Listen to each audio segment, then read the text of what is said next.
Mastering the Miniscule, exploring the concept of tiny in English. Hello, language learners. Welcome back to our channel. Today, we are going to dive into a fascinating topic under our Describing Things series, specifically focusing on size descriptors. Our topic for today is tiny. We'll explore different ways of expressing the concept of tiny in English, understand its usage in sentences, and learn some common synonyms. So, are you ready to enter the world of the microscopic and the minuscule? Let's get started. Tiny is a term used in English to describe something that is extremely small in size. It's often used when the object or person you're describing is much smaller than the average or usual size. Let's look at some examples. She has a tiny puppy that can fit in her hand. He found a tiny hole in his shirt.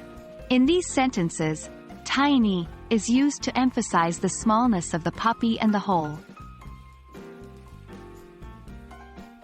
Now, let's understand how to use tiny in a sentence. It's simple. When you want to describe something as being very small, you can use tiny before the noun. Let's see this in action. He lives in a tiny apartment. The cake had tiny sugar flowers on top. Remember, tiny is an adjective, so it's used to describe nouns. There are also many synonyms for tiny in English. Knowing these synonyms will make your language more varied and interesting. Here are some commonly used ones. Small. She has a small puppy. Little. He found a little hole in his shirt. Minute. There were minute details in the painting. Petite. She bought a petite handbag. Miniscule. He could see minuscule dust particles in the air. Each of these words has slightly different connotations, but they all refer to something being small in size. That's all for today's lesson on the concept of tiny.